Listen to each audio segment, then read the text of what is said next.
all started from 1962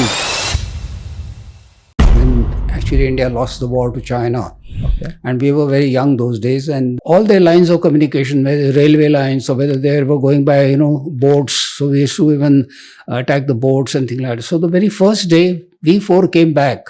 I remember Atalji had called all of us, the important people, and our CEO was very angry, with all of us, including himself. You don't take your names, like your name is Bhushan sir. You must be having your name that you had, Yeah. like there is Tiger. So what was your name? My nickname is Bingo, Bingo. Okay. and there is a story to it. Yeah.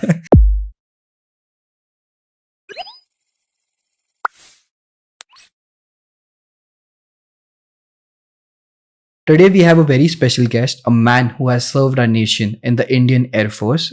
Welcome to the Manav Show, Air Marshal Bhushan Gokhale sir. Thank you so much, and also wish you as well as your would-be very, very best of wishes, Thank and you. of so course much. all the listeners of this podcast. Thank you, sir.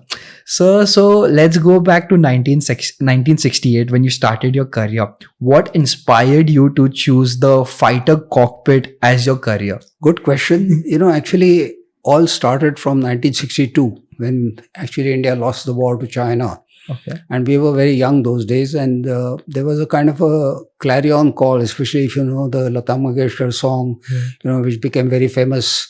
And I was in the 11th that time, and my elder brother was just 1 year ahead of me. And that's the time when all of us youth that time wanting to join the Army, Navy, Air Force, whatever, and then serve the country kind of a thing, because that was the need of the hour. So in 63 January, my elder brother joined NDA as an Army cadet. Okay. And in 64, I joined as the Air Force cadet. Okay. And in the Air Force, the main thing everybody wants to do is to firefighter, because, you're actually taking part in the war and combat and things like that. So that's how I always interested in fluff. We had a background because my father was in the police and in CID Oh, okay. those days. And he resigned from the British because he was asked to, arrest some of the Krantikaris. Oh. So he resigned, and then it so happened that in 1952 he was recalled, and he formed what is now very famous, the Enforcement Directorate, ED. Oh, eh. He was one of the members of that committee, Okay. So we had a background from that angle, the national, kind of a thing. So even my younger sister, 10 years younger to me, she married an Air Force officer. Oh, So we all three siblings are into the armed forces. okay. And it so happened that having flown the fighter, I could take part in 1971 war. Like my elder brother took part as an artillery officer, and he was with Mukti Bahini training them, and then he took part actually in the eastern sector. I was also in the eastern sector in Bagdogra, which is Siliguri, near Siliguri, which is very famous now because that small little chicken neck, as it's called, just above Bangladesh. And, those days Sikkim was not a part of us. So it was Sikkim, Bhutan, Nepal, and East Pakistan. So it is a small corridor, and that's where Siliguri is. And Siliguri Air Base is Bagdogra. So I was taking part from Bagdogra. So it is a good thing that I joined, fighter, and I could take part in the war, because that's the way you can serve your country. Right. Okay, so it's very inspiring that you come from a family that has served the nation. It's been protecting our country from all the terror attacks that's going on. So during training days, it is always shown in movies, the fighter movie that came from Hrithik Roshan. You bond a lot with your friends and you do a lot of training. So during that time, do you have any memory or any instance where you feel that now my life is going to change completely? Oh, many times. Fighter, because you're normally alone in the cockpit. Right. It's only during trainer that there is an instructor. And maybe when I became instructor, like I went to Iraq and I was teaching Iraqi pilots for 2 years. And, I must say it's amazing that they don't know good English. And though we were taught Arabic, but that Arabic was, what we call it as, what is colloquial Arabic is not that. And what you are taught is Fusa, means pure Arabic. But that is not used in the cockpit or otherwise. So apart from us, there were also Russian instructors, because these aircraft were basically Czech aircraft, L-29, L-39. And Russians were teaching them in Russian. And what is called Pirovachik, means translator, is translating them into Arabic. So, and the cockpit is all British, English. So it is amazing, but it was nice to teach this and get some. So like there are many experiences I have. Of course, in the war itself, you see, I was in the very first formation Okay. along with my CO, Wing Commander Kohilo, and we were the first ones to take off. And if you know Bangladesh, there is a hilly area in the north, and that is where there was railway lines and railway big station, and there was also a big oil dump. As you know, the aim of the Bangladesh war was to capture Dhaka at the earliest. And we did that by making sure that none of the Pakistani troops which were deployed all over could reach Dhaka and enforce it. Oh. So all their lines of communication, whether railway lines or whether they were going by, boats. So we used to even attack the boats and things like that. So the very first day, we four came back. But next formation, which went also toward Lal Munir Hut, that one, when I found that when the four of them, when they went, only 2 aircraft came back. Oh. The third aircraft, which was actually my instructor, Wing Commander Gupta, he came overhead and ejected because he had a bullet injury. Even our aircraft had, but ours was not luckily fatal, or anything of that kind. And the fourth aircraft never came back. And he died there only. His name is De Costa. And I remember now in Delhi, there is this, war memorial. They have done a very nice thing. On the computer, you go type that name and somebody will come and guide you to the particular place where they put a little, stone in a memory of him, and you put a little rose there. So me and my wife, we went and paid homage there.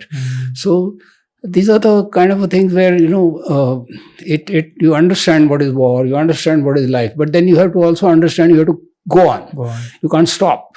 So that is the way we were brought up, especially in fighters. You see, you can't have a weak mind. Right. You have to have that kind of a positivity. You have to have that, because if you're weak and if you're going to be defending, then he's always going to take advantage of you. And that's one of the reasons, Manav, I always urge all my listeners, or whenever I give talks, please don't call us defense forces. Call us armed forces. Armed forces. संरक्षण सेना मत कहिए, सशस्त्र सेना कहिए, क्योंकि ये it is psychological. When you say defense means you're all the time defending and letting him and then reacting.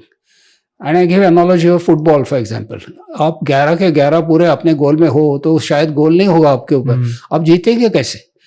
To be able to, you have to go ahead and so of course India has never gone and conquered other countries. Right. But now the days are different. I mean, I would say even younger generation like you, the psychology is, I'm not going to take this nonsense for long. I'm going to hit back. Right. And that is happening in industries. People are taking over industries all over the world. People are doing all kinds of careers which today India's passport is valued. Right.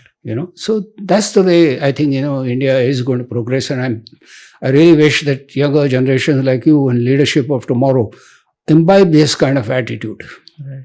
So you rightly said that there has been a change of attitude also, and maybe it's because of the leaders that have come up. Yeah. And it's because firstly they used to have conversations with other nations ki kyun war kiya, and they used to have debate on that. But nowadays we directly attack. If anyone attacks us, we are the one who's gonna be like andar ghuske marenge, that dialogue that got famous. So sir, when you are in the armed forces and when you don't take your names, like your name is Bhushan sir, you must be having your name that you had. Yeah. Like there is Tiger. So what was your name? It's a good question because my nickname is Bingo. Bingo. Okay. And there is a story to it. Yeah. Because in the aircraft, especially fighter aircraft, we have what is called bingo lights. Okay. And the full form of bingo in the Air Force language is bring me over. Okay. But it also rhymes with my name, B.N. Gokhale. So B.N.G.O. only I is missing. But that is N is my father's name. So B.N. Gokhale. So bingo rhymes in a way with my name, but that bingo lights. So if there is a, say, red formation and I'm number 2, so I will call red 1, 2 bingo. Because we speak less also. Right. Red 1, 2 bingo. So he knows that now fuel has come down and we should head toward the base. Next call is joker. Okay. And the last call is thirsty. Now I can't go anywhere. I can't divert and I have to put the aircraft down. So this is the way the terminology is. So it's good to get a short nickname and a good name, instead of getting something, silly. Okay. So, sir, every army officer or every air marshal or everyone who is in the armed forces, they are crazy because they have a certain set of mindset that they have to protect the country. But do you remember any of your colleague who was very crazy? He was like, I will go to any extent to protect to my country. No, I mean, these thoughts come to all of us sometime Okay. or the other. Blood boils many Right. times. But, you also have to understand that one single reaction is not going to win you. Okay. The whole situation is not going to change like that. And actually, that is what the adversary is not understanding. That for a country like India, by having one small bombast somewhere and having something, India is going to not going to be crumbling down or something like that. Right. India is going to, on the contrary, fight back. Fight back. That's what we did in Balakot. We did that thereafter, Palwan and Sindur though is a classic case. Yes. I gave a talk in that famous platform in which I said that how to end the war. And that is why Sindur is a pause. Sindur is not ending the war. Because end of war, which means that you have achieved your aim. But our aim is to ensure that this terrorism, which is fed by Pakistan, is stopped. And that is why every time anything happens, we punish Pakistan, whether it is by water, Indus Water Treaty, or whether by direct action, or by making sure that they don't have any, their trade has become negligible. We can even blockade everything. Whatever they can bring by ships, we can blockade everything. Right. So it's actually they're going around begging bowl without realizing that their own countrymen are suffering. And they're not bothered because you see, the army runs the country there.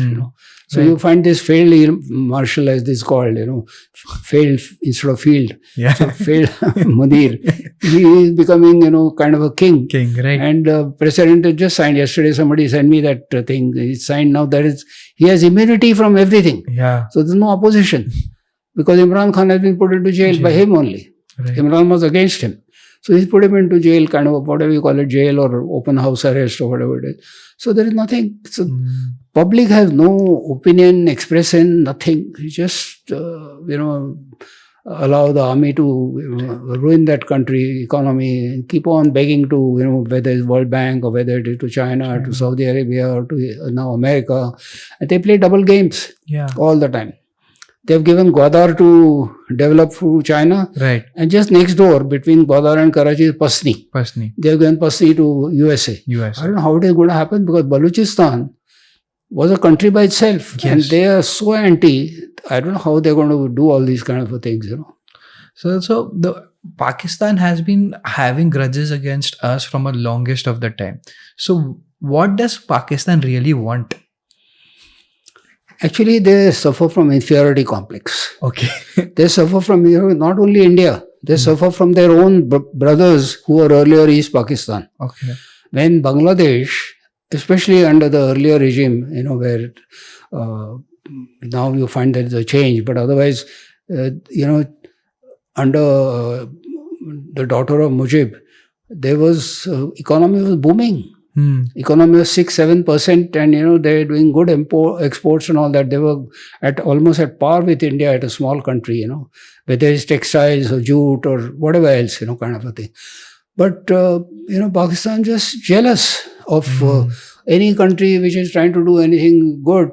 They're just trying to put this nonsense into it by trying to have terrorism. Right. And it's not going to, terrorism actually is eating them. Terrorism is not a snake which looks only at one side, it can recoil also, and that's what is happening. You found that as soon as a car blast took place in Chandni Chowk, there was a car blast in Islamabad. There is continuously strife going on in Northwest. In Balochistan, they have stopped their Zafar Express because there was an explosion on that. And now Afghanistan is also, anti them. They are starting also to stop the water which is coming Kabul River. There is a long feud between Afghanistan and Pakistan on the border issue. So all these issues, actually speaking, Pakistan must understand that, look, it is better to stop this JEM and then all this nonsense and be friends, be, kind of there is so much commonality amongst us, whether it's food, whether it's music, whether it's so many things. So instead of working on those issues, they are just going off track. Mm. And I don't think so they are going to understand that, because they just want to attack, because they don't have a nice leader who can take this ahead. Why? Because they are not allowing democracy. You see, in democracy, what happens is, there is debate between Right. parties. There is a kind of a... Now, what is happening, if you notice, Pakistan is 4 regions. You have Punjab, and it is dominated by Punjabis, actually. You have Sindh. So Sindhi people, actually speaking, there is a big movement to have Sindhis wanting to secede, because Sindh is caught between Punjabis and Balochistan. And northwest frontier though is totally, different chaotic place, because there is no rule of law. They're tribal. There is all kinds of, affinity with the Pashtuns, Pathans and all this in Afghanistan. So there is, these 4 provinces, really speaking, there is no commonality. Whereas Punjab has a commonality, at least with our Punjab, kind of a thing. There's even our Gurudwara there, Nanak Sahib's Gurudwara is there. Right. So instead of working on those positive issues, the rivers are being shared, and after all, rivers have to flow somewhere. But now we are wiser. Excess water which is being there in the upper 3 rivers, as you know, the Indus Water Treaty, the 6 rivers, and the upper 3 rivers are supposed to flow into Pakistan. But if there is excess water other than what is in the treaty, we are diverting into Kashmir now, because Kashmir never had dams and things like that. So Buller Dam, this dam. So I think Pakistan has to understand this. At the moment, they have to import so many things, and they are just getting caught up on the debt after debt after debt. Right. So one fine day, that thing is going to blow up, Okay. So when we talk about the 1971 war that had started, so when the war had started, what was your first thought in your mind? Oh, very thrilling, because, I was a young flying officer, and I was told, me and one more officer, we were told to sleep in the Scotton itself, because, the war had not been declared. Frankly, what had happened at about 5:36 in the evening of the 3rd December, Pakistan had attacked 11 of our airfields, right from, Pathankot down all the way to Agra. Though we were ready for it, so no damage was done. But they thought that they will do something like what the Israelis did in the 67 war. So they thought they'll, attack us one evening before, so all our aircraft will get damaged.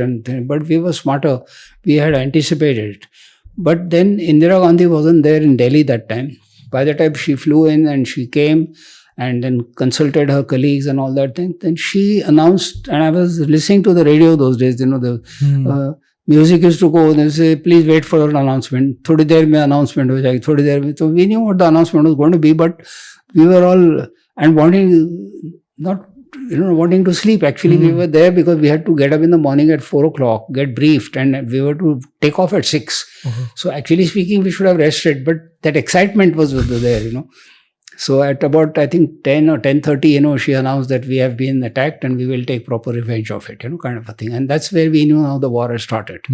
So that night itself, the army started shelling, and we, of course, some of our Canberras and all, right from Pune itself, they started taking off at night itself and doing bombing. We took off early morning, dawn strikes. And then the war started. So I was very happy that I was in the very first formation. And, all our airmen lining up. I still have that vivid memory of they all there, and we all loaded, and they're saluting, we have this, and I was number 4. Exciting part was that when we attacked Hilly and all those targets there, when we came back, we had bullet holes under our surface, under the Hunter aircraft that I was flying. And our CEO was very angry, with all of us, including himself, because he also had bullets. He said, we all are putting out low. If you pull out low after attack, you get a ricochet. Okay. That is called ricochet. So there were bullet holes. And my number 3, Figueredo, he's no more. So is Coelho no more. But Figueredo, that bullet had come just till his ejection seat. We have the ejection, it had come just there. I mean, if it had gone little more, then he would have got ejected. But that's why thereafter, when the technicians removed it, he is put it in the keychain and used to go around saying my second life, So, but it was I think, in a way I will say it was one of the first intelligence failures we failed, because that time the Chinese had given them these rapid firing guns.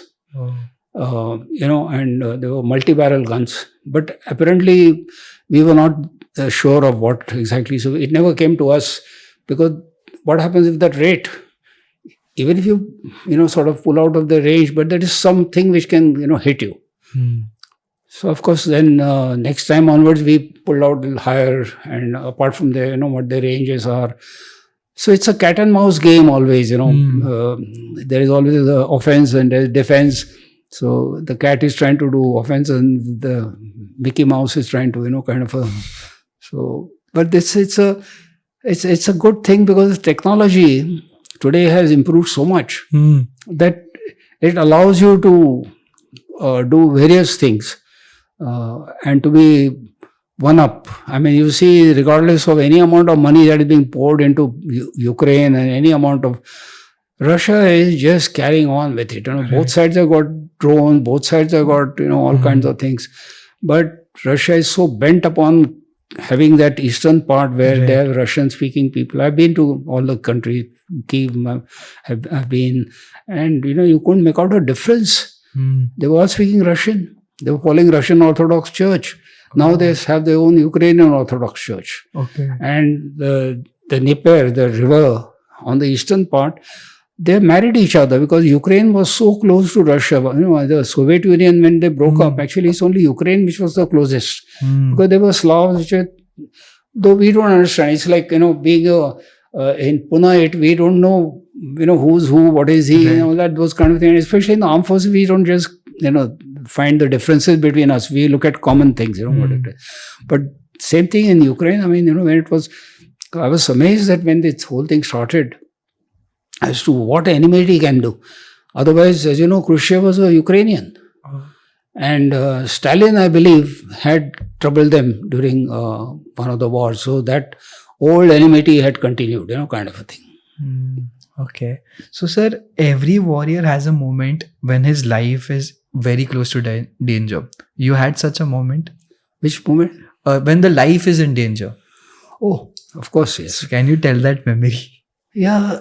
One classic case, of course, I can share with you is that I was that time in Halwara and flying the MiG-23. And we had the cameras with us. Okay. What had happened was, you heard of Siachen. So in the Siachen, army had a base camp.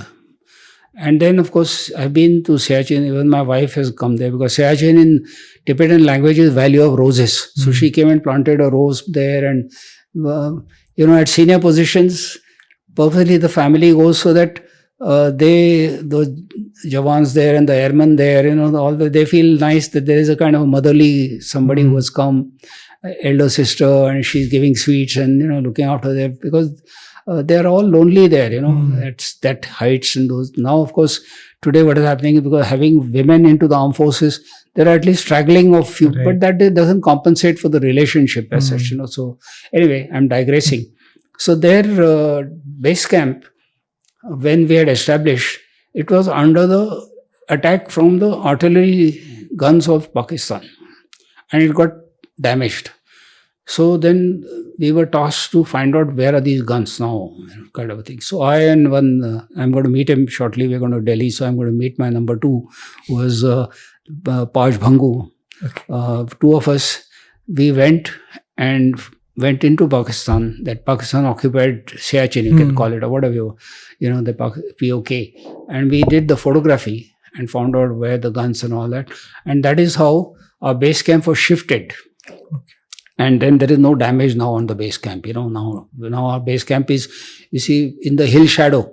So even if the shell goes, it can't come like that. It has to go, over. So that is how so these are kind of a contributions one does. But then, as my wife very rightly that time was a little emotional, because it was our younger son's birthday. And without mentioning anything, I was wearing a different overall, because, on the barf ice pay, you should be able to spot it quickly. So we have orange overall. Okay. So suddenly one fine day at 3 o'clock in the morning, I got up and I wore the orange overall. So she said, "What is happening?" I said, "No, there is something. Give me some money, Indian money kind of a thing, you know." But what happens is, you see, unlike in the war where you're a prisoner of war camp, or say even when, Balakot happened, it was still a kind of a considered as an enemy action. Right. But here you are going on like a spy mission. So if you're caught, there is no, mercy. It's like you have this famous case, a person is just in the jail, in Pakistan jail for so long, kind of a thing. So she was worried from that angle, if something happens. But I told her, I'll come back, don't worry. And then, of course, so it was a thrilling moment for me, it was a contribution. But for her, it was, till the time both aircraft came back, not only me, but even Pash Bhangu's aircraft came back. It was kind of and it was not to be told to anybody. It was a top secret mission. Oh. And like that, there have been many missions, many times that I've had to take decisions. I've been in charge of operations. I've been in charge, of many things. So that's why me and my wife have written a book together. Okay. The wife has a lot of contribution in the armed forces because she's, like I mentioned to you, she's like a mother or elder sister. So after all, when we say Lohegao, if you take Air Force Station Lohegao, or you take NDA, or you take any of these, there's a huge setup. There are something like 5 to 10,000 people staying. Their family, their children. So some have problems. So who to go to? They can't keep going back to some Bihar or UP and talk to their parents.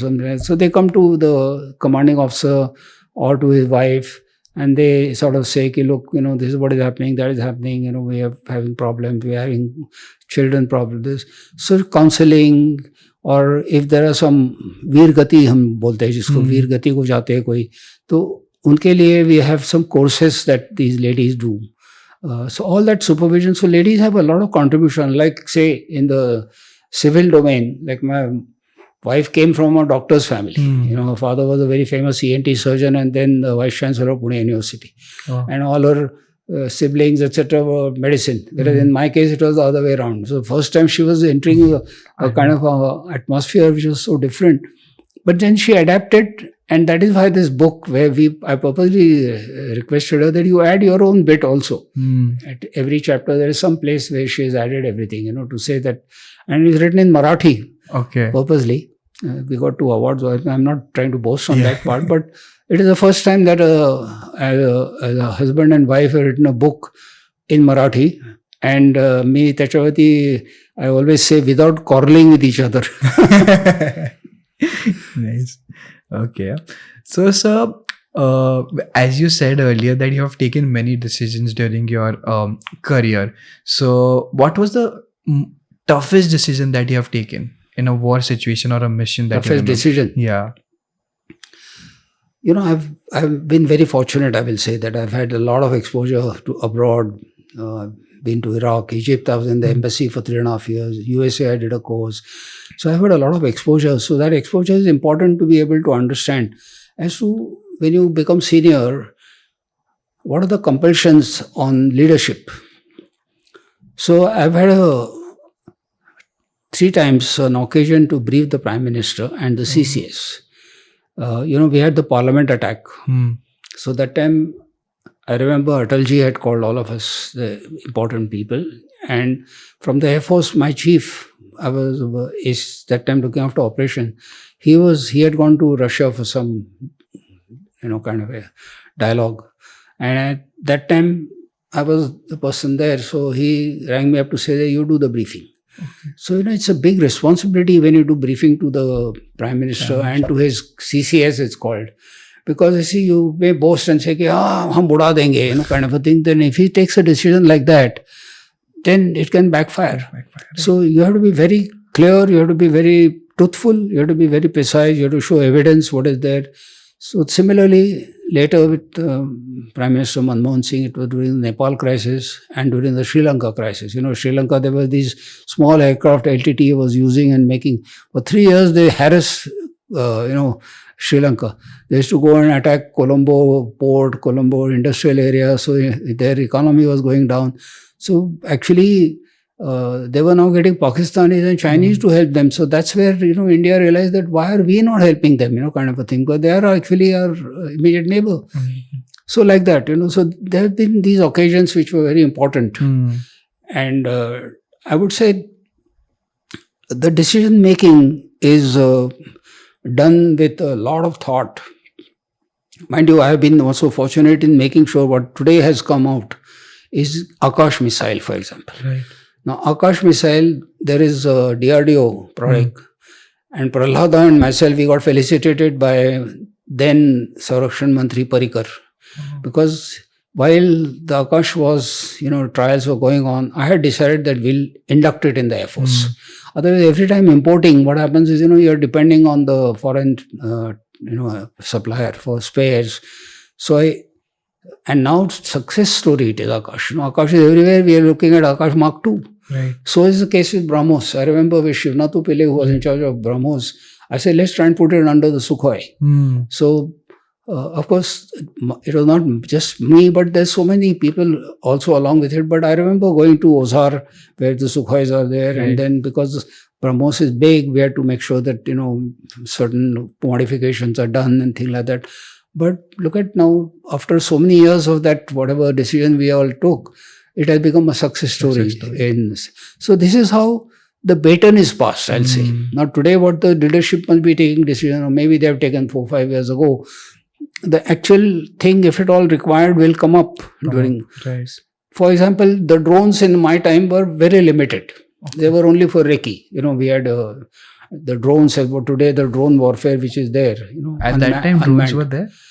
No, in my time they were. Okay. We had imported from Israel that time. Okay. We had not Indian ones. We had 2 types of drones that time. But they were mainly for reconnaissance, photography, to make sure that, targeting, etc. is done. And because of no war, no peace situation, we were not crossing the border like that, But today now, it has become a, big issue. India is also manufacturing all kinds of drones. The younger people are industries. There's so many of them. And we are taking clue from all that. So we always study other wars also very carefully and understand what is going on. So today, India is also, and not only drones, but anti-drone. Like Israel has also had to suffer the anti-drone. So there's the Iron Dome. So there is a kind of a thing to have something Indian equivalent of it, you can call it, whether it's Indradhanush, whatever name it can be. But those are the kind of things technology is making us do. This Sindoor was a classic case of in my time, we used to come close to each other for fighting aircraft. And we used to be always taught, get behind him and, with the guns, kind of a thing. So you had to be literally visible like that. At times, you could see the helmet of the cockpit, kind of a thing, but of course not knowing who the man is. But today, you are firing a missile at, 150 kilometers away without even knowing who's there, what, and suddenly something hits you. So those are the changes in technology which is happening. And it's very important then today that as a pilot, you have to absorb technology. You have to be with it. You have to understand what exactly can be achieved, what cannot be achieved. So your tactics accordingly vary. And then, it's a jointmanship, as it's called, the Army, Navy, Air Force have, because there's a joint aim. And actually, I say that classically it was demonstrated in 1971 war. 1971 war, I say to people that please have management classes on it. The aim was so clear, Dhaka must fall. Quickest. So within 14 days, there is no example in the world that this aim was achieved and a country was made independent and all of us came back without any looting. Hamara to koi chance hi nahi hai, Air Force to we come back to our bases, but Army withdrew. No looting or raping women or anything of that kind. All have been to so many countries where our United Nations people are of Indian Armed Forces. You don't hear of any gold smuggling or diamond smuggling. I've been to Congo, I've been to Sudan just to visit them as a senior officer. No complaint. And those days AIDS were rampant. So we used to give lectures before. We used to say, listen, you got your families behind. As soon as you come back, we're going to do your medical also. So please be careful. Otherwise, people can go bunker 2 years or 1 year you're away from family. There can be all kinds of issues. So thank God the Indian, that way our culture, what we are taught right from childhood, is very important. I keep saying this, that Indian culture has taught us to be straight without, the value systems are very important. Right. The family value system, no stealing, no this. Of course, there are exceptions, but then we are, by and large, are people who, fear God and fear, whatever the Almighty there is. And we want the similar thing to happen. That's why the Prime Minister keeps talking about, Vishwa Guru. He talks about, making sure that the whole world is making peaceful. The yoga, he has been, your Nani is very good at yoga. So, he has started a yoga day. Can you imagine? United Nations accepted it. Yes. So, there are so many positive things. Actually, Manas, one thing I like to mention always is that even the younger population should look at what are the positive things of India. Right.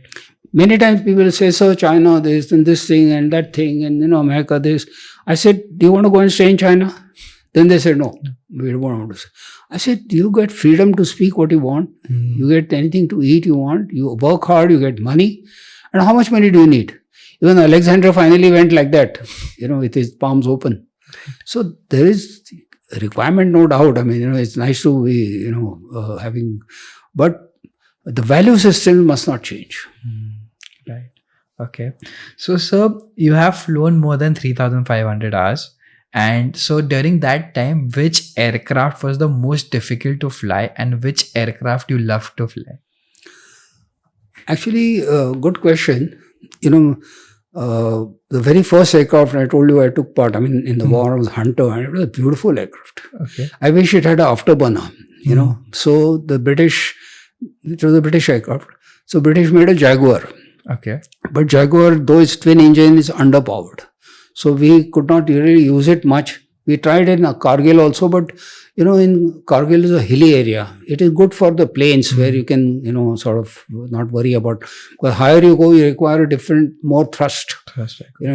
Air becomes rare. There is again an engine technology issue. So I like this aircraft. I also went to Russia for training on MiG-23. Flogger is called. And the wings go up, forward, backward. Beautiful aircraft for strike. It was like an arrow,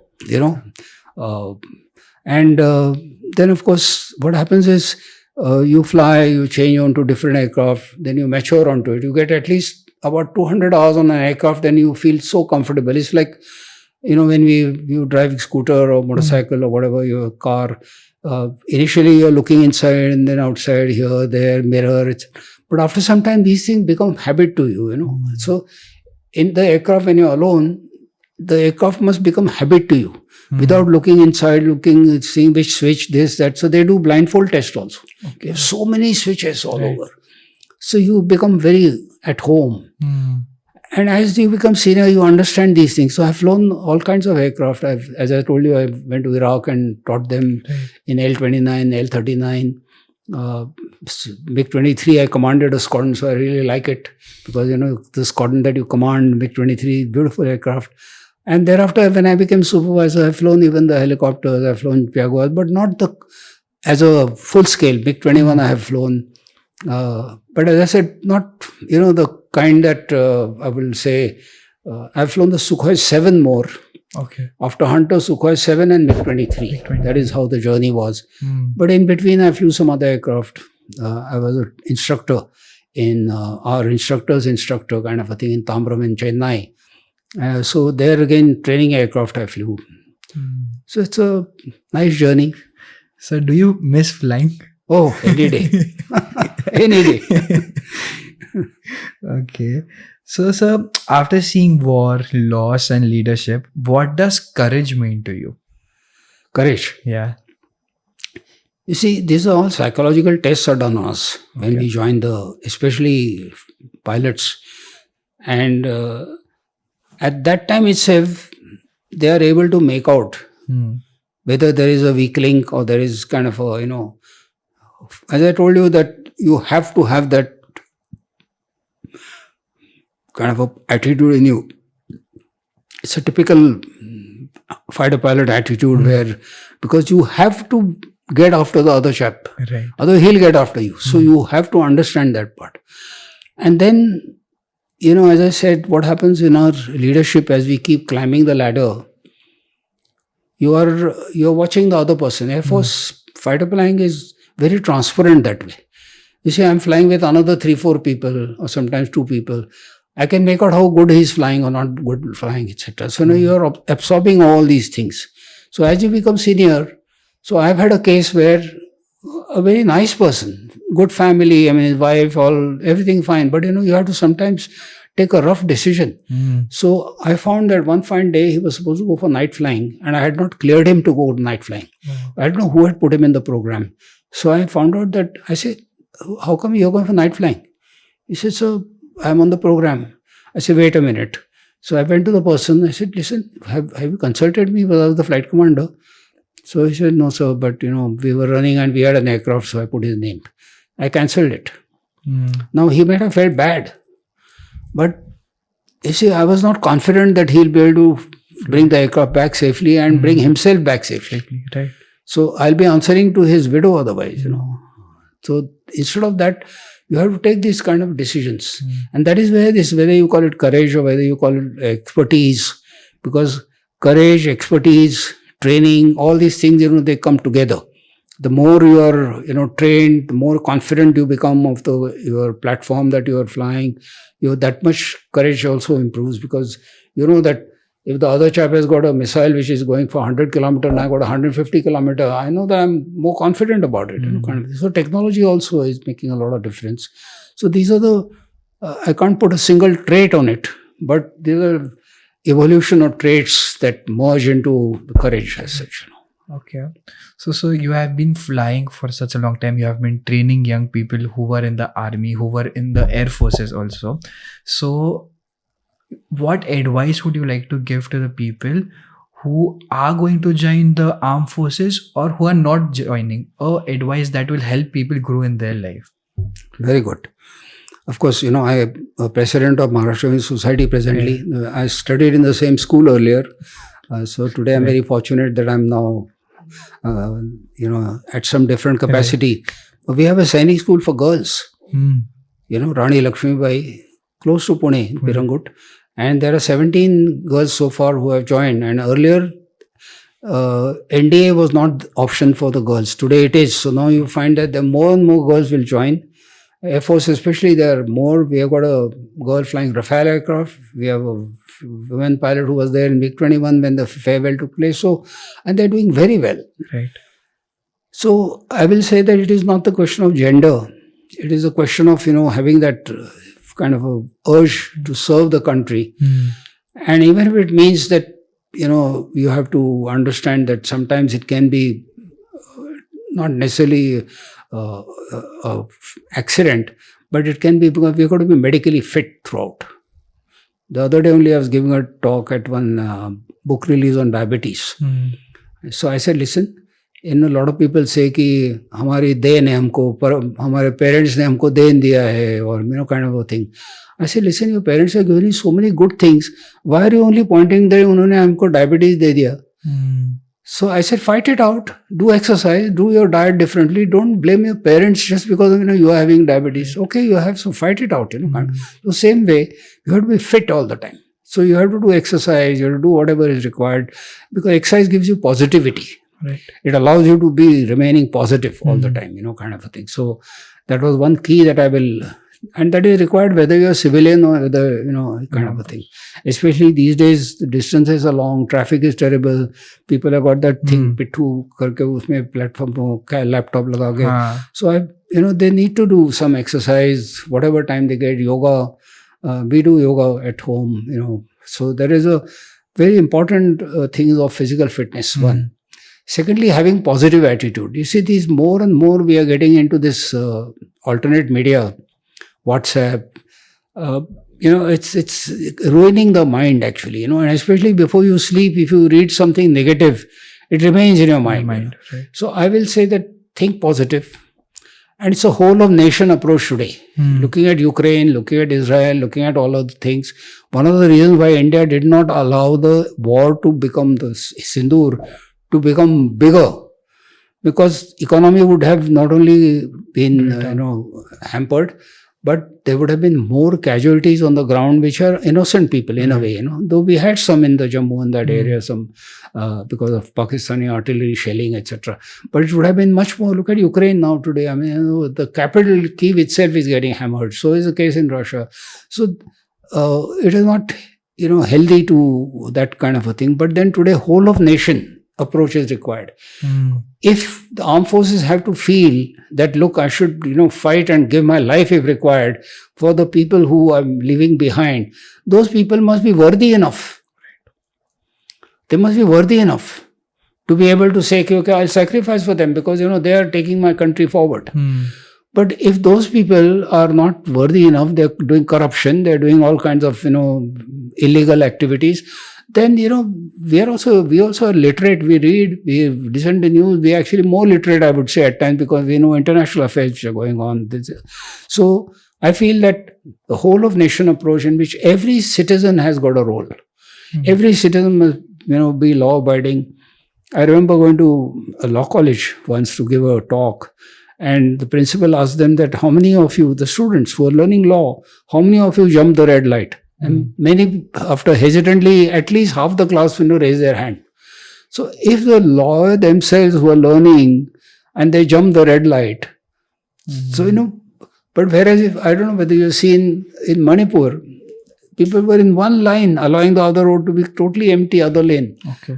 So that is inbuilt, So I think that, we need a lot of Sanskruti jo bolte hai, that kind of value systems. So have to be right from the childhood imbibed. Today parents are very busy because both are working.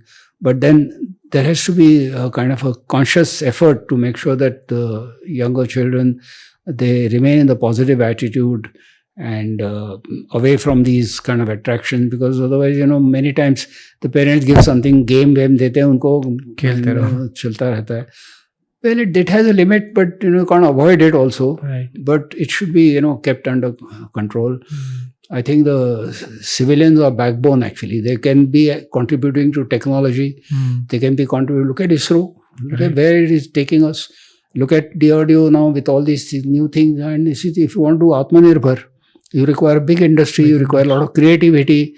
And creativity will come to you if you are looking at something and then pausing to think, how can I do it better? Right. So those are the kind of a thing that the youth must now indulge in, kind of a thing, because everything can't be spoon-fed. So they have to be positive in their approach. Don't look at the negative news, and things like that all the time. To understand, okay, there was a bomb blast in Delhi, fine. But after all, there are agencies which are working. Immediately there has been a lot of reaction. Yes, they could be, we could have stopped it earlier if mind you must appreciate that Vikram Singh, who was there in Srinagar, who found that little poster.